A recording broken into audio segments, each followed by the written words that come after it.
Bismillahirrahmanirrahim. Wabihi nasta'in wassalatu wassalamu ala rasulillahil amin. Sayyidina wa maulana Muhammadin sallallahu alaihi wasallam wa ala alihi wa sahbihi wa man tabi'ahum bi ihsanin ila yaumiddin amma ba'd. Allahumma rahamna bitarkil ma'asi abadan ma abkaitana warhamna natakallafa ma la ya'nina warzuqna husnan nazar fi ma yurdika anna bi rahmatika ya arhamar rahimin. Wassalamualaikum warahmatullahi wabarakatuh. Sidang hadirin yang dikasihi yang dirahmati oleh Allah Subhanahu wa taala sekalian, alhamdulillah pada malam ini sekali lagi kita dapat bertemu untuk minggu yang pertama pada bulan Jun ini, yang mana perjumpaan kita last sekali pada 20 hari bulan 5 lepas, yang mana kita berhenti dekat sunanul i'tidal, perkara-perkara yang sunat semasa kita lakukan i'tidal. Sebagaimana yang kita maklum bahawa i'tidal ini merupakan salah satu pada rukun solat, bahkan dia dianggap sebagai rukun yang pendek. Walaupun kita perlu laku dengan sempurna yang mungkin. Daripada kita menjagakan syarat-syarat i'tidal, kita perlu juga menjaga perkara-perkara yang sunat di dalam i'tidal. Supaya kita ambil maksimum yang mungkin dalam solat kita ini, kita jangan tinggal walaupun sekecil-kecil perkara sunat. Moga-moga solat yang kita lakukan itulah solat yang terbaik untuk kita beri atau persembahkan kepada Allah Subhanahu wa taala. Tuan-tuan yang dikasihi yang dirahmati oleh Allah Subhanahu wa taala sekalian, walaupun perkara-perkara yang ada sunat ini, kalau kita nak dapatkan pahala sunat, kita perlu melakukan dengan cara yang begitu betul, dengan cara yang betul. Bukan apabila sebut sunat kita buat sembrono begitu, bukan sahaja tidak dapat pahala sunat, bahkan dapat pula makruh kepada kita. Di antara perkara-perkara sunat, yustahabbu fil i'tidalil umuril atiyah. Perkara-perkara yang sunat dilakukan pada i'tidal ini adalah seperti mana berikut. Yang pertama adalah raf'ul yadain, iaitu mengangkat tangan sebagaimana ketika kita angkat takbiratul ihram yang kita bincang dahulu. Yustahabbu an yarfa'a yadayhi hazbi mankibaihi kama fi sifatir raf'i fi takbiratul ihram. Kita disunatkan mengangkat tangan ketika pergi kepada i'tidal sebagaimana yang telah dijelaskan sebelum ini dalam bab takbiratul ihram. Wa qabla ar-ruku', iaitu kita cerita masa sebelum kita nak rukuk juga ada takbiratul ihram. Pertama kita cerita dulu bagaimana cara angkat takbiratul ihram. Pertama ketika takbiratul ihram, yang kedua ketika kita nak rukuk, yang ketiga kita nak cerita pada i'tidal yang kita akan sebut pada malam ini. Wa yakunu ibtida' raf'iha ma'a ibtida' raf'i ra'si min ar-ruku'. Cara yang paling betul kita nak angkat tangan ketika i'tidal apabila kita ni nak angkat kepala daripada rukuk, bukannya ketika qiyam baru kita angkat tangan. Ini kebanyakan orang salah laku ketika angkat tangan ketika i'tidal. Yang kebanyakan orang salah ketika ini kita nak dapat pahala sunat tapi buat pahala sunat dengan cara yang tidak betul. Kita maklum sebenarnya kita dah bincang ketika kita nak angkat tangan ketika takbiratul ihram ataupun ketika lakum dinukum waliyadin. Kita angkat tangan kali kedua. Maknanya ulama boleh katakan sepakat 3 tempat hak disunatkan angkat tangan. Pertama ketika takbiratul ihram. Yang rukunnya Allahu akbar, angkat tangan tu sunat. Jadi ini ulama sepakat sunat. Yang kedua daripada qiyam nak pergi pada rukuk, yang tu ulama sepakat. Yang ketiga daripada rukuk nak pergi pada i'tidal, yang tu ulama sepakat. Tempat-tempat lain ulama khilaf. Ada ulama kata tak sunat. Contohnya daripada sujud nak bangun kepada qiyam, Allahu akbar. Tu setengah ulama kata buat, setengah ulama kata tak. 3 tempat tadi ulama sepakat. Mana-mana mazhab pun ulama sepakat. So sekarang ni kita nak tegur ketika mana sepatutnya kita mula angkat tangan. Kalau kita kata lakum dinukum waliyadin, Allahu akbar, apabila kita dah ada niat nak rukuk, maka angkat tangan. Begitu juga dengan i'tidal. Apabila kita baca subhanallahil azim wa bihamdi, subhanallahil azim wa bihamdi, kebanyakan orang buat ketika mana? Sami Allahu liman hamidah, Rabbana lakal hamd. Salah. Boleh buat, tak batal solat. Tapi ulama dalam mazhab Syafi'i kata tempat yang sepatut kita angkat tangan ketika kita bangkit daripada rukuk tu daripada. Sami Allahu liman hamidah. Itu cara yang betul. Bukannya ketika qiyam baru kita angkat tangan. Sepatutnya tangan kita dah bergerak nak pergi kepada angkat tu daripada kita rukuk lagi. Sami Allahu liman hamidah. Itu cara yang betul. Jadi maknanya kita start betul dah. Jadi kita tengok hari tu kita tegur dah. Contohnya hak tepat kebanyakan orang kita ambil remeh. Sedangkan pahala yang sangat besar. Barang siapa yang mengamin serentak dengan yang aminnya imam, maka para malaikat akan amin serentak dengan kita, seluruh dosa-dosa kita akan diampunkan oleh Allah Subhanahu Wa Taala. Kita tak rebut peluang tu. Tengok imam baca lagu ni, baca amin. Berterapu amin. Tidak ada cuba untuk serentak dengan amin imam. Sedangkan fadilatnya sangat besar. Walaupun amin sebiji. Jadi, kalau kita nak tahu amin imam, kita nak serentak dia macam mana? Dia dengan qadar saktah. Saktah ni dalam Quran kita baca kalla bal ra, sama juga amin waladdallin, amin dengan qadar saktah. Mana berhenti singkat saja baru kita dapat amin serentak dengan imam. Jangan amin dulu, jangan amin kemudian, tak dapat fadilat. Sama dengan tadi juga. Apabila kita bangkit nak dapat pahala sunat ketika daripada rukuk pada i'tidal, maka kedudukan angkat tangan tu apabila kita dah ada niat nak bangun. Sami Allahu liman hamidah. Dua tempat ketika orang rukuk nak pergi pada i'tidal buat salah. Pertama, isu yang angkat tangan tadi. Yang kedua, Sami Allahu liman hamidah. Dua tempat orang buat salah. Kebanyakan orang solat. Sepatutnya, dua ni, salah yang pertama, salah angkat tangan. Sami Allahu liman hamidah. Itu betul. Bukannya, Sami Allahu liman hamidah. Rabbana lakal hamd. Salah. Itulah, satu. Yang kedua, Sami Allahu liman hamidah. Nanti saya akan sebut nanti. Sami Allahu liman hamidah sepatutnya habis apabila kita betul-betul qiyam. Bukannya qiyam pun tak habis lagi. Contohnya orang buat salah. Sami Allahu liman hamidah. Berdiri dah tegak. Tapi hamidah tak habis lagi. Dua tempat orang salah. Sepatutnya yang betulnya Sami Allahu liman hamidah. Dah tu tegak tu dah habis dah. Bukannya hamidah tak habis lagi apa tegak. Dapat pahala makruh. Bukan pahala dapat benda makruh. Dua tempat ni kita nak perhati kesalahan ketika orang nak pergi i'tidal. Orang baru tahu. Orang tak belajar nak tahu macam mana. Itu pentingnya walaupun kita duduk sekejap di antara maghrib dengan isyak, dapat dua tu pun cukup dah.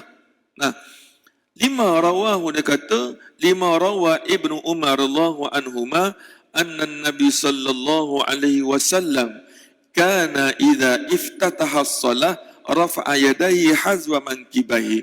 Dan ini hadis yang diriwayatkan oleh Abdullah bin Umar, apabila Nabi nak mulakan solat, Nabi baca takbir dan angkat tangan sehingga parah bahu. Baru kita bicara parah bahu setakat mana.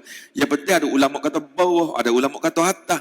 Jadi ulama hampir bersepakatnya, dia kata jangan angkat lebih daripada cupit telinga di atas, di ujung jari. Ada kita bincang dah. Ni di ujung jari. Cuma ada setengah kata suruh sentuh, ada setengah kata angkat gini. Tak apa, tak ada masalah. Yang pentingnya kita ukur jari kita ni di atas sebelum ni. Itu dua tempat yang pertama disunat angkat tangan. Yang kedua, wa idza kabbara lirruku'i. Begitu juga membuat benda yang sama. Nabi kata, apabila kamu ni nak pergi kepada rukuk. Lakum dinukum waliyadin. Allahu akbar. Kita angkat tangan. Begitu juga dia kata wa idza rafa'a ra'sahu minar ruku'i. Maknanya ulama kata apabila kamu angkat je kepala kamu daripada rukuk, maka tangan pun begitu menjulur naik pergi ke atas. Bukannya tegak tu baru angkat. Itu cara yang tak betul. Saya tak kata batal tapi tak betul. Yang kedua, perkara yang disunatkan kita lakukan ketika i'tidal. Saya sebut tadi, wa huwa ad-du'a wa an yakula ma'al ibtida'i rafa'a ra'sihi. Iaitulah kamu sebut dia apabila kamu mula nak angkat kepala. Maknanya seretak dengan tangan tadi. Apa kita akan baca? Sami Allahu liman hamidah. Kita sebut tadi. Dia kata ibtida' rafa'a ra'sahu minar raqa'.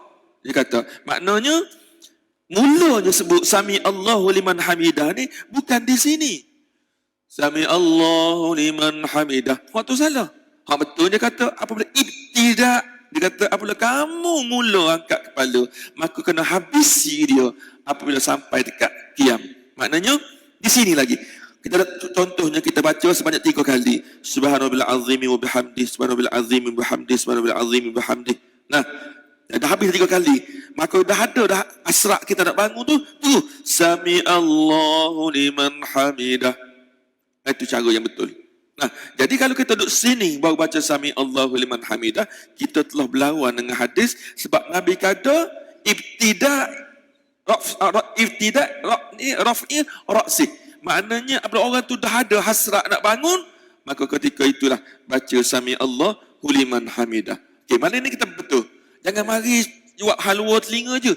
Kita betul mana-mana yang kita buat selama ni. Nah, sebab tu kita kata niat mari dengar kuliah bukan nak suruh ada program saja, tapi kita betul mana hak tak betul selama ni kita buat. Selama ni kita buat ikut-ikut tapi ilmunya tak ada.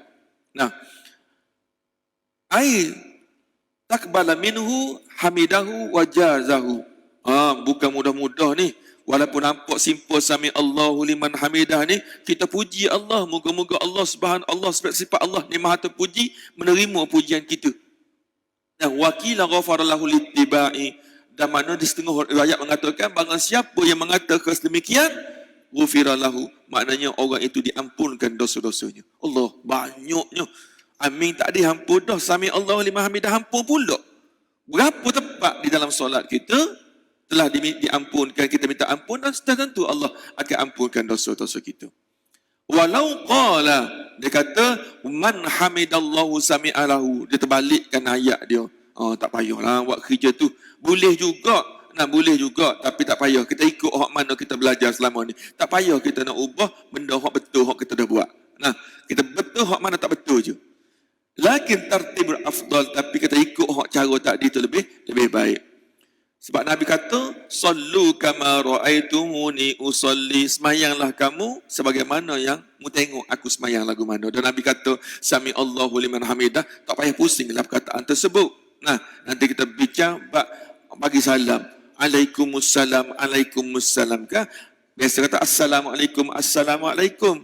Ni kita balikkan alaikumussalam, alaikumussalam. Sah solat dia, sah, hukumnya adalah makruh. Tak payah buat benda pelik-pelik. Nah, saya beritahu je, ada ilmu hak kena tahu. Tapi jangan buat. Tapi ada ilmu kita tahu dan juga kena buat.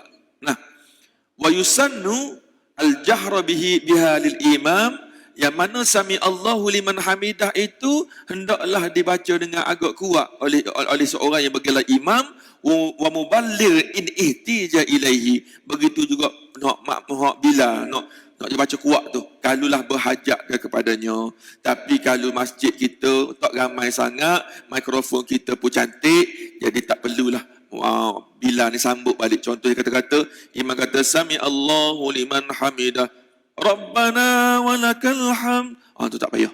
Jadi melainkan masjid besar, speaker rusak, belakang tak dengar, itu tak apa. Nah, itu pun juga para ulama juga berselisih. Dalam kitab yang disebut dalam kitab Sabilal Muhtadin, ada para ulama membincangkan. Kalau kita dengar biasa ni, imam kata sami Allahu liman hamidah, maka Bilal pun sambut Rabbana lakal hamd.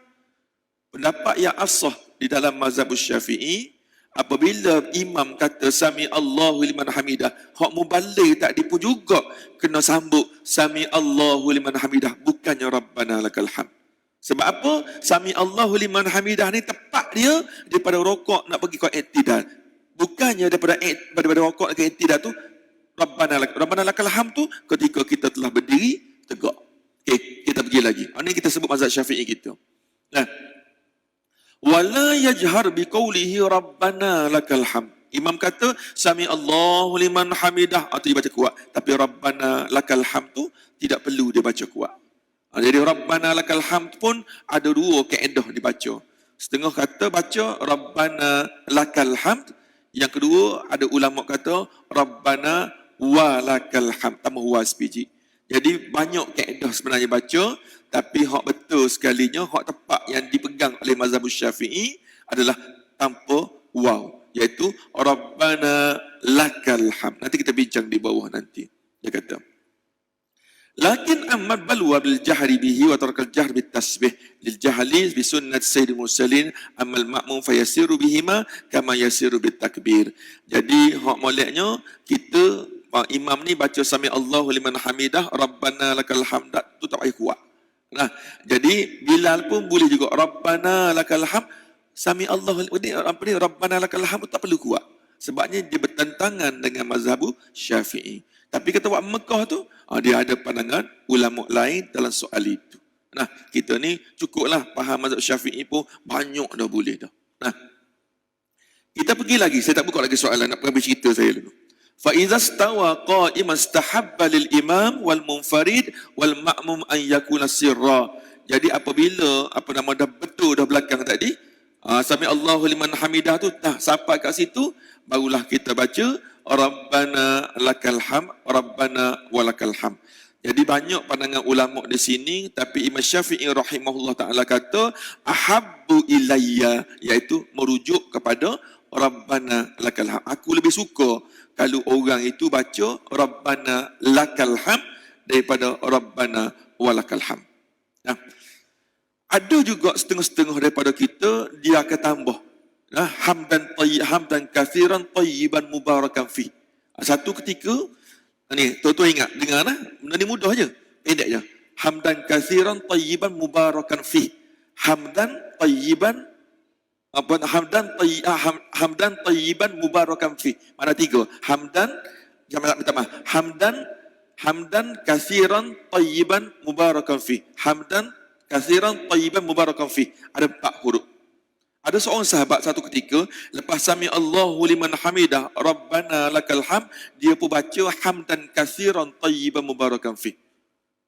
Jadi lepas mayang tu, Assalamualaikum, Assalamualaikum, Nabi tengok ke belakang. Aku nak dengar tadi, siapa hak baca hamdan kathiran tayyiban mubarakan fi. Tunduk sahabat, takut kena marah Nabi.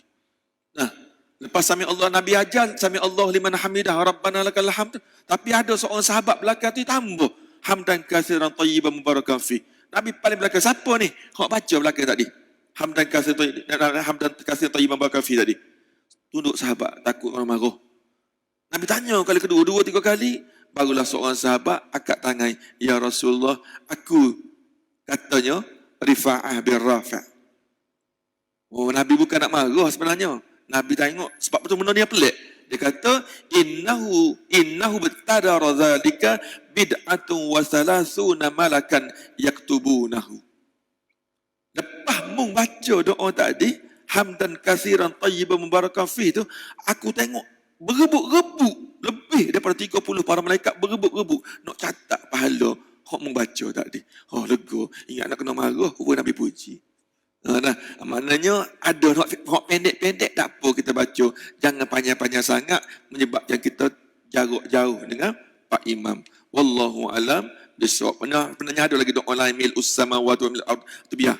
Kalau boleh baca hamdan katsiran tayyiban mubarakan fi pun sudah cukup mendapatkan pahala sebagaimana yang Rasulullah sallallahu alaihi wasallam sebut tadi.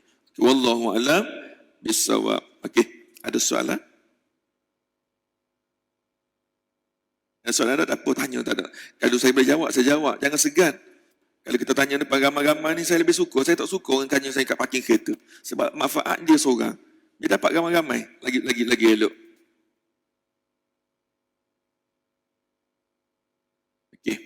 Kalau tak ada, saya pergi lagi. Yang ketiga, antara perkara-perkara yang sunat kita lakukan semasa i'tidal, yang pertama kita angkat tangan tadi, yang kedua doa yang kita baca tadi, yang ketiga pergi kepada kunut.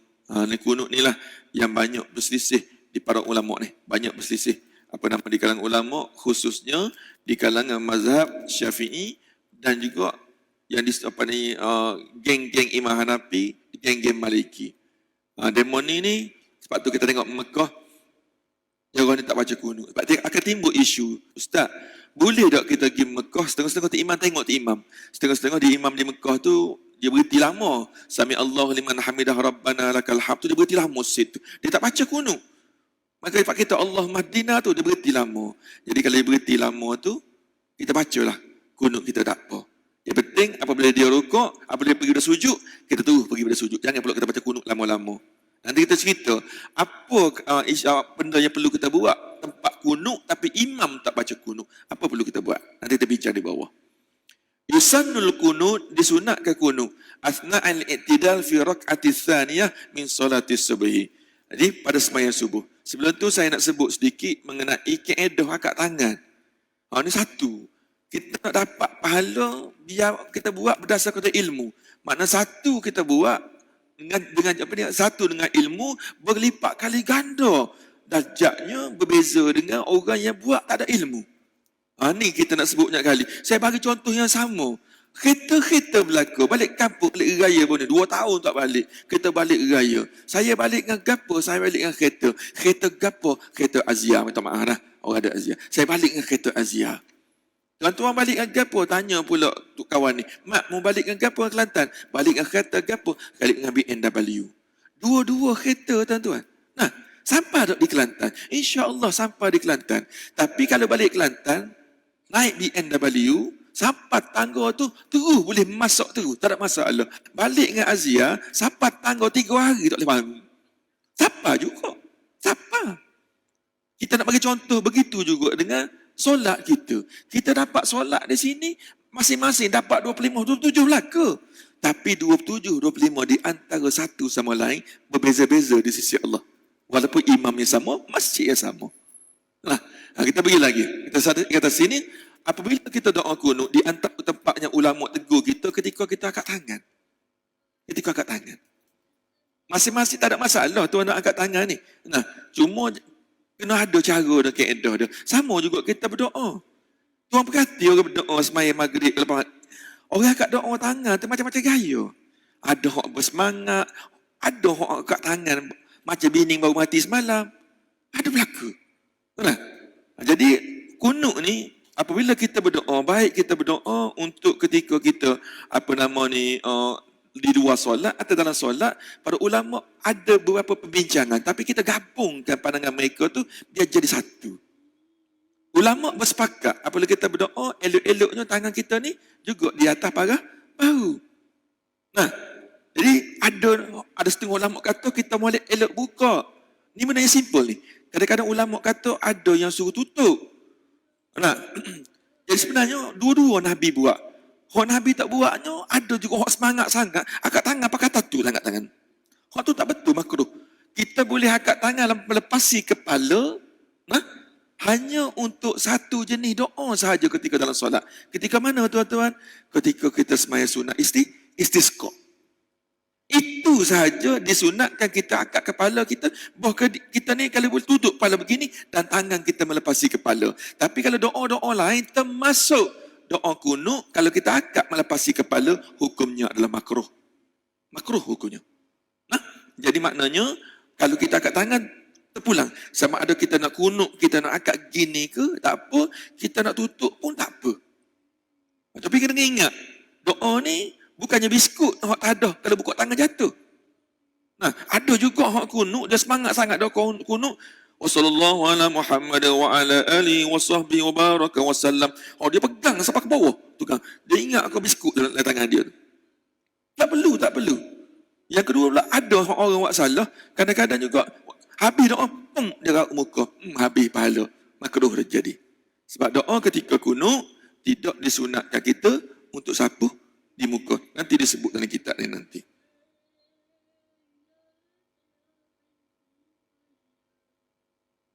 Dan antara kunut yang telah diajar oleh Rasulullah sallallahu alaihi wasallam adalah kunut sebagaimana yang kita baca pada hari ini. Apabila kita baca pada hari ini, ada 5 tempat yang kita disunatkan untuk beramin ke doa imam tersebut. 5 tempat. Ulama kata, setengah ulama kata 6. Di mana 5, di mana 6? 5 ni, Allahumma hdina fi man hadai amin, wa afina fi man afai amin, wa tawallana fi man tawalla amin, wa barik lana fi ma a'tai amin, wa qina bi rahmati aw wa qina syarra ma qadai amin. Itu ulama kata 5 di situ. Nah, ada ulama kata 6. Nah, di mana? Wa nastaghfiruka wa natubu ilaih. Di ujung tu. Ada kan? 6. Ada ulama kata 5 tempat ni disunatkan kita, amin di sini. Wa mahallal qunut ba'da raf'i minar ruku'. Kita maklum bahawa tempat qunut adalah berdasarkan hadis yang sebelum ni, iaitu ketika lepas daripada rukuk. Kalau sama ada sembahyang witir ke sama subuh ke, kalau subuh rakaat kedua.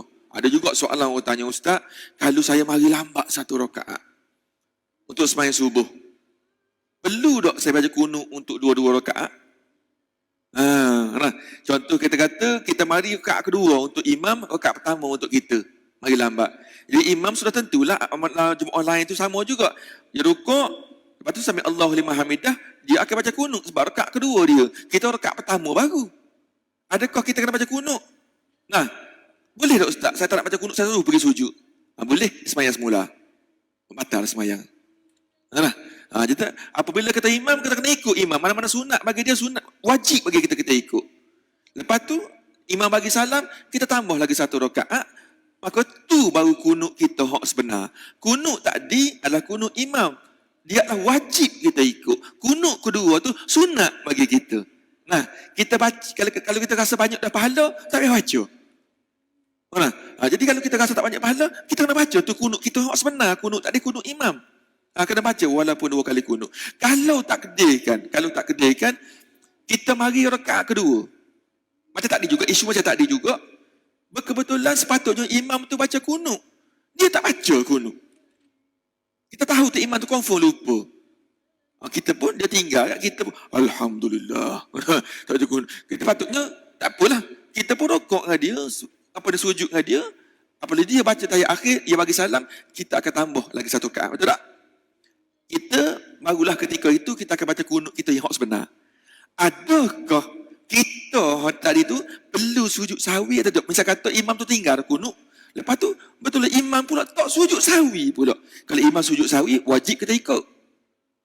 Betul imam tak sujud sahwi, dia pun bangun rakaat kedua dengan penuh tak puas hati. Dah lah qunut tak baca, sujud sahwi tak buat pula. Dia kata, taubat aku tak nak mari dia sembahyang masjid ni. Ada contohnya begitu. Jadi dia tahu dari imam qunut tadi tak baca, sujud sahwi tak buat, dia berbangkit rakaat kedua sebab dia baru tak cukup satu rakaat, dia baca qunut macam biasa. Sebelum dia bagi salam, disunatkan bagi dia sujud sahwi. Disunat walaupun yang lupanya imam pertama tadi, dia tak lupa. Disunat sujud sahwi. Satu isu. Yang kedua, sepatutnya kita bincang bab solat berjamaah, tak apa saya sebut di sini. Yang kedua, kalau kita ikut dengan imam cantik 2 rakaat, betul-betulan imam tu tak baca qunut, kita pun rakaat kedua sama dengan dia, tapi imam tak baca qunut, kita pun tak baca qunut juga, sebab kita wajib ikut. Nanti kita sebut di bawah, kalau imam tak baca qunut, apa doa kita kena baca, nanti bawah dia sebut nanti. Kita pun wajib ikut dengan imam. Sekarang nanti kita maklum dah, imam tu akan sujud sahwi. Jadi imam tu kebetulan tak sujud sahwi, imam Assalamualaikum, bagi kita makmum apa perlu buat? 2 boleh buat. Sama ada kita ikut salam dengan imam, confirm ini yang paling banyak sekali. Yang kedua, kita boleh sujud sahwi. Boleh ke Ustaz? Dah apabila imam dah bagi salam pertama, secara automatik hubungan kita dengan imam sudah pun terputus, kita boleh sujud sahwi walaupun imam tak sujud sahwi. Tapi kena ingat, kalau kita baru rakaat pertama, kita tak boleh sujud sahwi masa tu. Kalau imam tu, sebab apa? Bukan tempat kita. Tempat kita karang nanti. Pada rakaat kedua nanti. Wallahu alam bisawab. Okey. Ada soalan apa-apa tak? Ya. Boleh. Okey.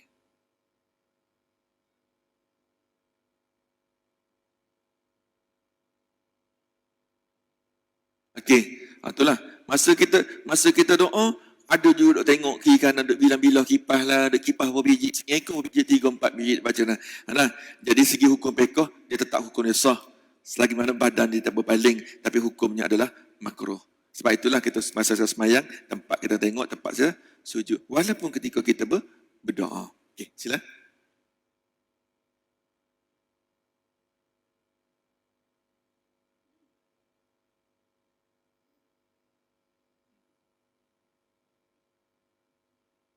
Okey. Dia kata ada negeri yang tak baca qunut sembahyang subuh. Jadi kita pun masuk sembahyang negeri itu. Pertama kita kena faham, kalau orang tak baca qunut, kita sah ikut dia sebab dia adalah sunat. Cuma isu kita tadi, kita nak baca kunut. Sebab kita pahala tak banyak. Kita nak baca kunut, nak dapatkan pahala lebih. Boleh tak kita, dia bagi salam tu, kita pun, kita cukup satu rakaat, katakanlah, kita boleh baca kunut. Boleh baca kunut, tak ada masalah. Boleh baca kunut. Tapi yang pastinya, jangan bagi dia halau kita nanti. Nah, tapi kalulah kita semaya serentak dengan dia dua-dua rakaat, jangan cuba baca kunut. So, otomatik semaya kita batal. Ini isu tadi, isu masbuk tadi. Isu masbuk kita tambah satu rakaat, kadang kita nak baca kunut, walaupun tempat tu tak baca kunut. Boleh, tak ada masalah. Nah, kalau boleh, kalau tak kena dah jabat agama dia tu isytihar. Tempat kita ni tak perlu baca kunut. Contohnya, begitu. Jadi perlu juga kita menghormati tempat itu. Cuma kita kalau boleh sembunyikan setakat yang boleh disembunyikan. Tak payah kita nak lawan. Sebabnya jabat agama dia pun ada peruntukan, ada undang-undang tertentu. Kalau boleh, jangan pula kita bangga pula. Oh tak baca kunut, tak tahu tempat ni tak baca kunut. Baca sekuat-kuatnya. Pandai-pandailah sembunyi-sembunyi. Sebab apa? Kita menghormati juga jabatan agama dia. Nah, makin. Okay, lagi? Tak nak?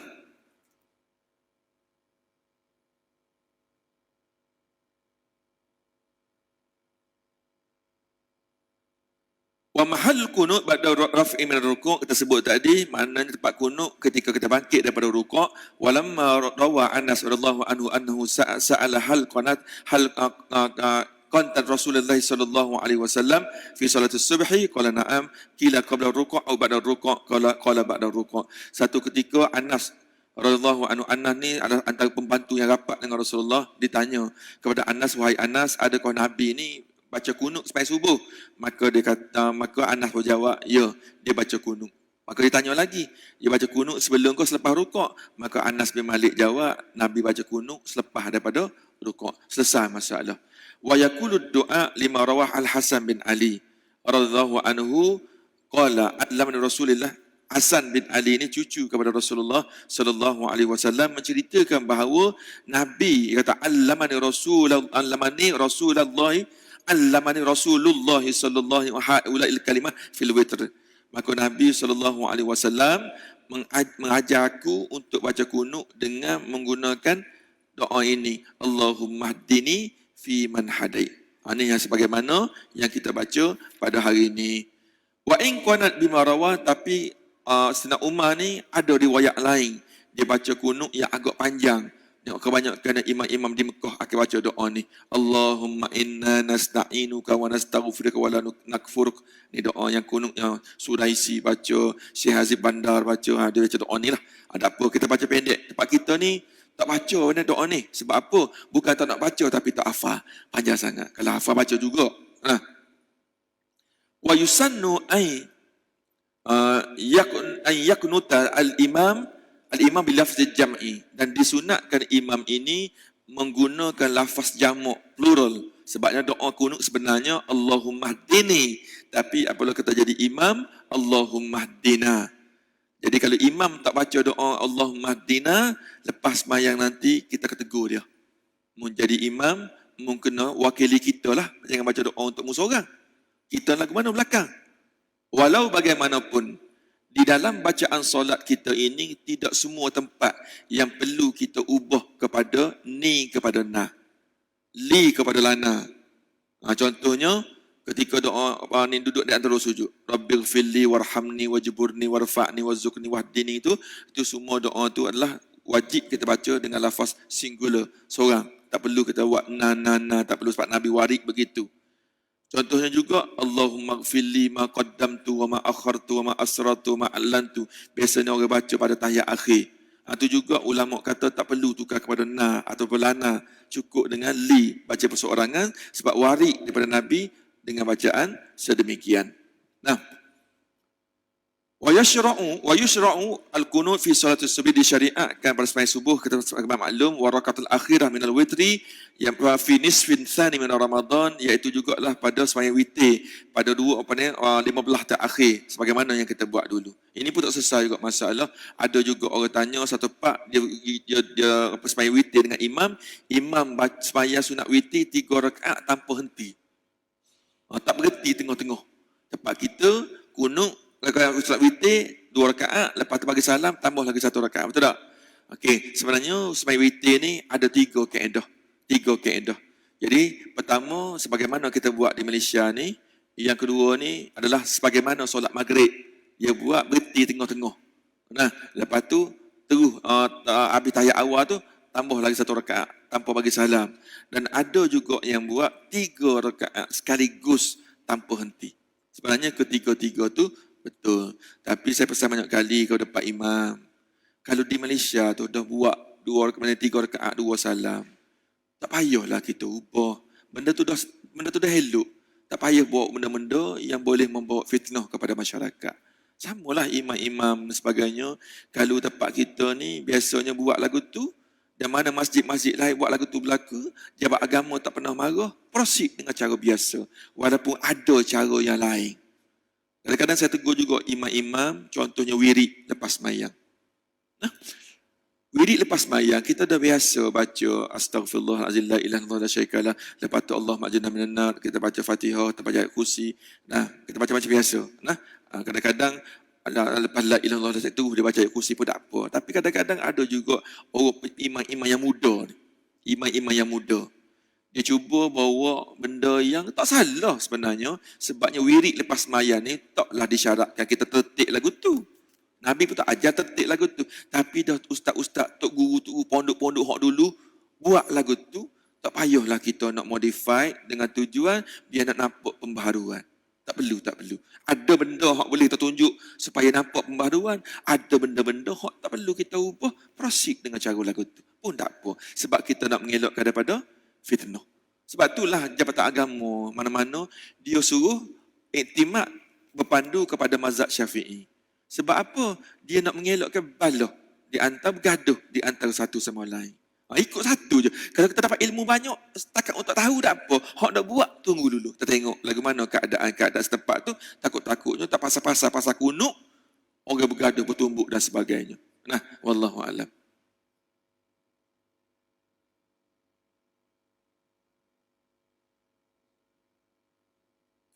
Sebab ada dah satu masjid baru ni, minta off or record lah. Ada dah baru ni bergaduh lepas mayang. Hanya benda-benda yang kecil lah katanya. Nah, terpaksa lah saya tarik seorang pergi keluar, tolak pergi keluar sana. Tu dua-dua pakai serban belaka. Nah, dia bab bergaduh, bab semangat lagu tu belaka. Dia kata ofis waktu nazilah, dia kata disunatkan baca kunut pada sembahyang subuh dan jugalah 15 terakhir pada Ramadan untuk sembahyang witir, dan begitu juga disunatkan kunut kita baca ketika berlakunya bala, contohnya kemarau yang panjang ataupun wabak yang kita buat sebelum ni. Sebenarnya ada dalam hadis Rasulullah pernah buat. Dia kata, Anas bin Malik kata, Nabi sallallahu alaihi wasallam qanata syahran yad'u ala qatili ashabil qurra bi bi'ril ma'unah summa tarakahu. Nah, ada satu ketika Nabi pernah baca kunut selama sebulan. Sebabnya ada satu ketika satu kumpulan pendakwah orang Islam lebih kurang 40-30 orang pergi nak dakwah, berehat sekejap di kebun kurma, mereka telah ditipu dan telah diserah hendak dan kesemuanya mati mereka seorang. Sempat geripuk kepada Rasulullah. Nah, start dari itu Nabi baca kunut selama sebulan, Nabi tanpa henti. Wa amma fi subhi fala yazil yaqtu hatta fariqad dunya. Memang pada ulama kata pada awal dahulu Nabi tak baca kunut sembahyang subuh. Kadang-kadang Nabi celah-celah. Tapi selepas daripada itu Nabi terus baca kunut falam yazil yaqnu hatta fariqad dunya. Nabi tak daripada itu Nabi tak penuh tinggal baca kunut sehinggalah Nabi wafat. Wala yash'uru kunut fi sa'at maktub bi syakl mutlaq. Jangan cuba-cuba kita nak baca kunut pada setiap kali sembahyang fardu, melainkan ketika nak tolak bala atau jelah ketika itu ada bala yang sangat besar. Fakana bi ziyatil alik wa yajharu bil imam fi shalah jari wa sirriyah amma munfarid fa yasirru fi sirriyah. Untuk sembahyang ketika imam baca kunut, imam yang baca kunut sama ada sembahyang itu sembahyang yang kuat atau sembahyang yang perlahan, tapi apabila dia baca kunut kena dia baca dengan suara yang kuat. Contohnya kita sembahyang subuh, kita sembahyang maghrib, itu kita baca dengan kuat Fatihah dia. Dan masa kita baca kunut juga kita kena kuat. Tapi kalau sembahyang zuhur, sembahyang asar, kata-kata lepas ni, kita sembahyang asar ni, kita nak baca kunut. Walaupun sembahyang asar, sembahyang zuhur baca perlahan, Tapi apabila sampai tang kunut nanti, kita kena baca kuat sebagaimana kita sembahyang subuh dan juga sembahyang witir dan seumpamanya. Okey, ini kita dah sebut tadi. Wa idza lam, sekali satu lagi last ini. Wa idza lam yaqnut al-imam fayustahabbu lil ma'mum an yaqnuta sirra wa lahu al-ikhtisar bid-du'a was-sana. Dia kata, kalaulah ditakdirkan kamu mengikut imam yang tak baca kunut, sama ada tempat tu memang tak baca kunut ataupun dia ni tinggal tanpa sengaja, maka membacalah doa ini seringkahnya, iaitu Allahumma ghfirli ya ghafur, Allahumma ghfirli ya ghafur, Allahumma ghfirli ya ghafur. Kita baca setakat itu. Wallahu alam bisawab. Apa yang baik daripada Allah, apa yang kurang kelemahan saya sendiri. Bismillahirrahmanirrahim. Ya mualliman Ibrahim al-hikmata 'allimna, ya mufahim Sulaiman fahimna, fafahamnaha Sulaiman wa kullan ataina hukma wa ilma wa sakharna ma'a Daud al-jibali yusabbihna wa at-tayr wa kunna fa'ilin. Ya rabb Sulaiman ya rabb Ibrahim Musa wa Isa ya rabb Muhammad sallallahu alaihi wasallam, akhrijna min dhulumatil jahli wan nisyan bi rahmatir rahimin. Allahumma zidna ilma warzuqna fahma bi rahmatir rahimin. Allahumma nawwirna bi nuri ilmik wa ab'ina nisyan bi rahmatir rahimin. Allahumma rzuqna fahman nabiy wal mursalin bi rahmatika ya arhamar rahimin. Walhamdulillahi rabbil alamin. Subhanakallahumma bihamdik asyhadu an la ilaha illa anta wa astaghfiruka wa atubu ilaik. Wal 'asri innal insana fi khusr illa lil musalihat wa tawassaw bil haqq wa sabr. Wassalamu alaikum warahmatullahi wabarakatuh.